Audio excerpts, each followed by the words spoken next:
여러분들은 굉장히 오랫동안 기다려왔던 속편들이 있으십니까? 그렇다면 그 속편을 기다린 기간은 얼마나 됩니까? 이렇게 긴 기간은 아마 좀 드물 것 같은데요. 정확히 35년 만에 속편으로 돌아온 영화를 오늘 소개해드리려고 합니다. 오늘 소개해드릴 영화는 블레이드 러너 2049인데요.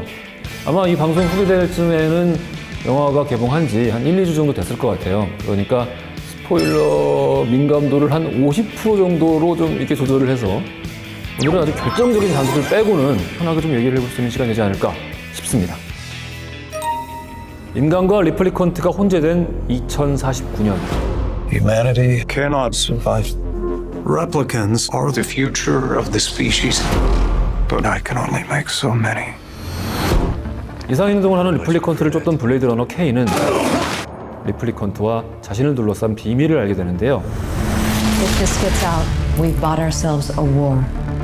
K는 오래전 블레이드 러너로 활약했던 릭 데커드를 찾아갑니다. What do you want? I want to ask you some questions. What happened? 한편 전 우주 식민지 계획을 가진 니안더는 레플리컨트의 핵심 정보를 알고 있는 K와 데커드의 뒤를 쫓아가는데요. I know you're here.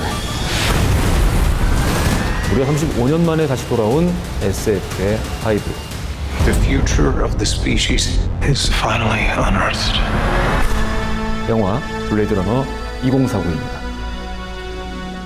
먼저 전편에 대한 이야기를 간단하게 해볼까요? 블레이드 러너. 이 영화가 왜 SF 영화의 바이블이죠? SF 영화 훌륭한 영화 많은데? 라고 질문하실 수 있습니다. 근데 일단 디스토피아 미래관, 미래 세계관을 그린 영화 가운데 블레이드 러너가 독보적인 위치를 차지하는 이유는 다른 작가들에게 지대한 영향을 끼쳤기 때문입니다. 블레이드 러너가 만들어낸 세계관, 그리고 이야기하고자 했던 주제의식, 무엇이 인간을 인간으로 만드는가, 정체성에 대한 이야기, 그 모든 것이 여기서 시작되었기 때문입니다. 그래서 결국 블레이드 러너는 오시이 마무르의 공각기동대에 결정적인 영향을 끼쳤고, 오시이 마무르의 공각기동대는 오쇼스키 형제의 매트릭스에도 결정적인 영향을 끼쳤죠. 이런 식으로 블레이드 러너를 보지 않았더라도 여러분은 블레이드 러너의 영향권에 있는 영화들을 보고 지금까지 살아오신 거예요. 그러니까 결코 빼놓고 이야기할 수 없는 영화가 된 거죠. I need the old Blade Runner. I need your magic.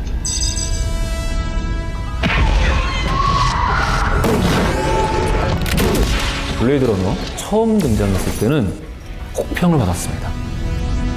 근데 이 영화가 가지고 있는 매우 독특한 분위기, 그리고 필립 K. 딕이 썼던 원작 소설에서 등장하지 않는 완전히 정말 새롭게 쓰여진 풍부한 세계관, 이런 것들에 매료된 관객들이 점차 늘어나면서 이 영화를 다시 보기를 염원했고요. 그래서 블레이드 러너만큼 여러 개의 판본을 가진 영화는 참 드물 것 같습니다. 처음 개봉했던 미국 극장판, 그리고 영화제에 출품되었던 유럽판, 그리고 이후에 여러와 같은 성원에 힘써서 다시 만들어진 감독판, 그리고 2000년대 이후에 만들어진 공개된 파이널 컷, 이렇게 여러 가지 판본들이 존재하는데요. 근데 이것도 참 편집본이 여러 개다 보니까 중간에 말이 안 되는 일이 생겨요. 결국 영화 속에서 릭 데커드가 대면하는 이 레플리컨트가 4명이죠. 총 탈출 6명이 했는데 대면한 건 4명이니까 2명이 빠지죠. 근데 3 nights ago, they tried to break into Tyrell Corporation. One of them got fried running through an electrical field. We lost the others. 그럼 그 한 명 어떻게 된 거야? 사실 실수였거든요. 근데 그 한 명 빠진 걸 가지고 나중에 소설로 아직 살아있는 레플리컨트에 대한 이야기가 나옵니다. 근데 나중에 파이널 컷 만들면서 다시 또 대사를 바꿔요, 2명으로. 2 of them got fried running through an electrical field. We lost the others. 그러니까 중간에 쓰여진 소설은 붕 뜨는 거예요. 그러니까 이게 블레이드 러너의 판본에 관련된 이 소음과 논란이 너무 많아요. 전편, 그러니까 블레이드 러너 2019에 대한 마지막 이야기입니다. 가장 중요한 질문이기도 하죠. 바로 릭 데커드가 레플리컨트냐 아니면 그냥 인간이냐. 이 얘기를 처음 듣는 분들은 되게 이상하게 들릴 것 같아요. 아니, 그 답은 이 이야기를 쓴 시나리오 작가와 감독이 알 거 아니냐. 그렇죠? 상식적으로는 그렇죠. 근데 이 영화에는 그 상식이 통하지 않았습니다. 자꾸 리들리 스콧은 레플리컨트라고 저는 생각을 하기도 하고요. 뭐 이런 식으로 어중뜨게 얘기하고, 해리스 포드는 저는 인간이라고 생각하고 연기했습니다. 라고 얘기하고요. 시나리오 작가는 명확히 인간이어야만 합니다. 라고 이야기를 하고요. Quite an experience to live in fear, isn't it? That's what it is to be a slave. 마지막 순간에 로이가 릭 데커드를 살려줍니다. 자, 여기서 가장 중요한 주제의식. 리플리컨트가 인간보다 더 뛰어난 윤리적 기능을 하고 있다는 거예요. 근데 만약에 릭 데커드가 레플리컨트라면 그건 성립이 안 되는 거예요. 주도의식이 그냥 완전히 사그라드는 거죠. 그러니까 릭 데커드는 인간이다 라는 쪽이 더 맞지 않나라는 저는 개인적으로 그렇게 생각하고 있습니다. 자, 이런 와중에 결국 여러분이 지금 극장에서 만나실 수 있는 속편 블레이드 러너 2049가 도착한 겁니다. You police plan on taking me in. 인간의 통제를 벗어난 레플리컨트를 제거하는 블레이드 러너 K. 하지만 레플리컨트를 둘러싼 비밀을 알게 되면서 K는 혼란에 휩싸입니다. You can't hold the tide. 릭 데커드의 뒤를 잇는 새로운 블레이드 러너로 라이언 고슬링 캐스팅이 됐죠. 라이언 고슬링이라는 배우가 다른 무엇보다 매우 매력적인 현대적인 매력을 가지고 있음에도 불구하고 동시에 도전적인 매력을 가지고 있는 게 있어요. 그래서 라이언 고슬링이 이 블레이드 러너의 속편에 새로운 블레이드 러너로 등장을 하는 것에 대해서는 이견도 없을 뿐더러 너무 잘 어울렸다는 생각이 듭니다. 우리가 알고 있는 익숙한 원조 블레이드 러너죠. 릭 데커드가 초로의 모습으로 등장을 합니다. What do you want? I want to ask you some questions. 릭 데커드, 여기 해리슨 포드 캐스팅된 거 알아요. 그럼 그가 레플리컨트냐 아니냐, 이번 영화에선 해결되겠지 라고 생각하시고 다들 극장을 찾으셨을 것 같습니다. 해리슨 포드는 어떻게 보면 굉장히 대단한 복을 타고난 배우라고 할 수 있을 것 같습니다. 자, 떠올려보세요. 인디아나 존스, 아시았죠? 스타워즈, 아무도 상상치 못했던 속편이 등장했는데 해리슨 포드 그대로 돌아왔습니다. 한 솔로가 있어야 되니까요. 블레이드 러너, 릭 데커드가 있어야 됩니다. 이렇게 해리슨 포드는 자기가 출연했던 전설과도 같은 영화들에 다시 한번 요청되어서 등장을 하고 자신을 계승할 다음 세대 때문에 또 개고생을 하죠. 인디아나 존스, 스타워즈, 그리고 이번 영화도 마찬가지입니다. 이 정도면 스포일러는 아닐 것 같아요. They know you're here. 자, 그리고 연출 중요하죠. 드니 벨리브가 있습니다. 드니 벨리브의 블레이드 러너. 그냥 처음 듣기만 해도 너무 근사하다는 생각이 들었습니다. 그래서 지금 나오고 있는 평들 가운데 좀 영화가 심심하다, 좀 지루하다라는 이야기들이 굉장히 많습니다. 사실 이 리들 스콧이 만든 원전 자체도 빵빵 터지는 블록버스터 형식, 우리가 떠올릴 수 있는 블록버스터 SF 영화는 전혀 아니었죠. 그런 면에서 볼 때 전편의 DNA를 고스란히 계승할 수 있으면서도 새로운 것을 보여줄 수 있는 연출자로서 드니 벨리브를 선택한 것은 매우 당연하고도 적합한 처사가 아니었나라는 생각이 듭니다. This is impossible.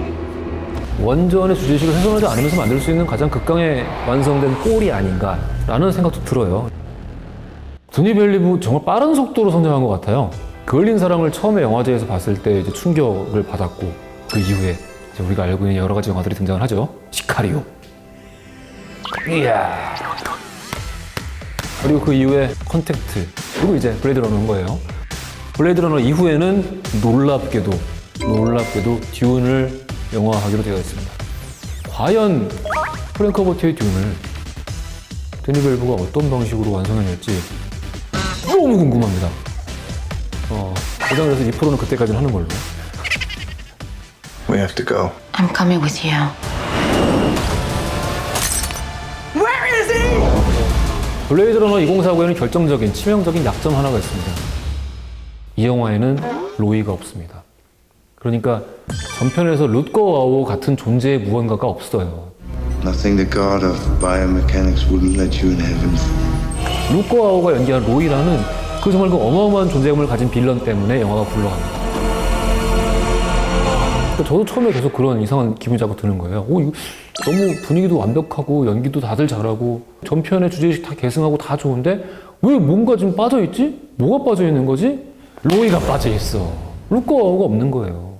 그러니까 빗속에 눈물 이런 데서 할 사람이 없는 거예요. 그 얼마나 유치한 대사야 지금 생각해보면은. 근데 로이가 그 대사를 했을 때는 다들 정말 막 무릎을 꿇고 눈물을 흘렸단 말이에요. All those moments will be lost in time, like tears in rain. Time to die. 타임 투 다이 하면 죽잖아요. 어마어마하지 않습니까? 그리고 그 장면을 얼마나 오랫동안 비춰줘요. 이거 잠깐, 이거 테이프 고장났나? 테이프 늘어났나? 싶을 정도로 계속해서 보여줘요. 근데 안 이상하죠. 왜냐? 그만큼 훌륭한 장면이기 때문에.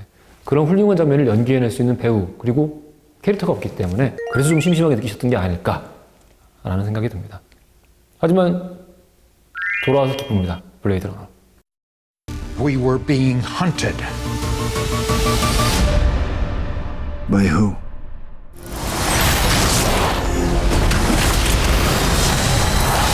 어느 순간부터 우리와 똑같은 어떤 유기체적 완성도를 그대로 그냥 만들어진 뭔가가 있고 거기에 어떤 한 인간의 온전한 정신, 기억을 그대로 주입시키면은 그럼 그냥 그 사람 아니냐? 라는 종류의 이야기를 하는 영화들이 요즘 많이 등장하고 있습니다. 앞으로 우리는 이런 종류의 굉장히 철학적이고 도덕적이고 관념적인 질문들을 더 많이 맞닥뜨리게 될 거예요. 영화 속이나 소설 속이 아니라 우리 현실에서. 아마도 다음 50년간은 이런 탐구가 인류의 가장 큰 과제가 되지 않을까라는 생각을 개인적으로는 하는데요. 아마도 그런 탐구의 레퍼런스로서 늘 언급될 수밖에 없는 이야기가 블레이드 러너가 아닐까 싶습니다. 여러분들 극장 찾아가셔서 2049도 보시고 그리고 기회 되시면 2019 꼭 파이널 컷으로 보셨으면 좋겠습니다. 지금까지 영화의 품격 허중이었습니다.